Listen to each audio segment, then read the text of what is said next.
Buenas tardes, muy feliz Pascua. Vamos a rezar en este día compartiendo el comienzo del capítulo 20 del Evangelio según San Juan. El primer día de la semana, de madrugada, cuando todavía estaba oscuro, María Magdalena fue al sepulcro y vio que la piedra había sido sacada.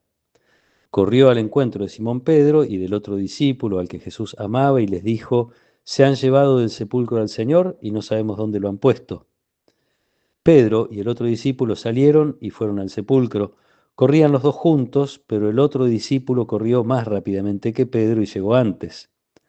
Asomándose al sepulcro, vio las vendas en el suelo, aunque no entró. Después llegó Simón Pedro, que lo seguía, entró en el sepulcro, vio las vendas en el suelo y también el sudario que había cubierto su cabeza. Este no estaba con las vendas, sino enrollado en un lugar aparte. Luego entró el otro discípulo, que había llegado antes al sepulcro. Él también vio y creyó. Todavía no habían comprendido que, según la Escritura, él debía resucitar de entre los muertos. Palabra del Señor. Cada año me pasa lo mismo, me sorprende la dificultad que tienen los discípulos y las discípulas para, para entender esta realidad de la resurrección. Digo, porque han escuchado a Jesús hablar de esto, han estado con Él 3 años, mañana, tarde y noche. Esa dificultad de entender algo que supera absolutamente todas las capacidades humanas, por eso probablemente es que no terminan de dar ese paso. Ven algunos signos, pero no es suficiente. Sí, para Juan, en todo caso, el discípulo amado dice que vio y creyó, pero de todas maneras, el evangelista Juan nos dice que todavía no habían comprendido.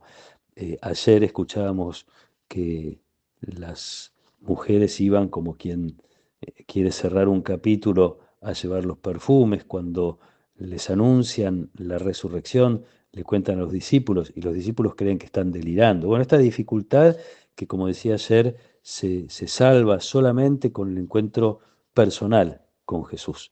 Encuentro que las distintas apariciones nos van a ayudar a ir descubriendo de qué manera provocarlo, ¿no? Porque es algo que se hace una y otra vez en nuestra vida, volver a encontrarnos con Jesús resucitado, que nos hace tener la certeza de que la muerte ha sido vencida y con ella todo aquello que nos hace mal.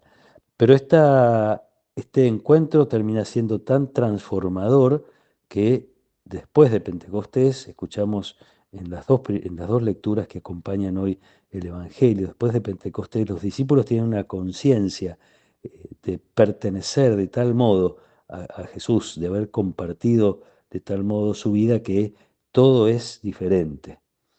Eh, en la segunda lectura, San Pablo dice: ya que ustedes han resucitado con Cristo, busquen los bienes del cielo, tengan el pensamiento puesto en las cosas celestiales. Ustedes están muertos y su vida está desde ahora oculta con Cristo en Dios.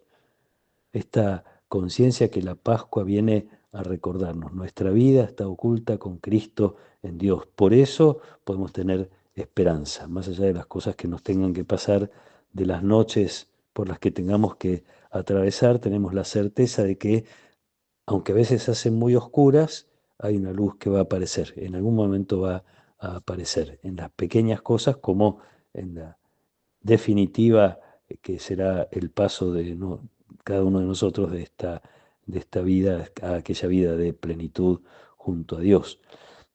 Y Pedro, en la primera lectura, en un discurso que nos trae el libro de los Hechos de los Apóstoles, describe la vida de Jesús con una de las frases, me parece, más significativas del Nuevo Testamento, que es: Él pasó haciendo el bien.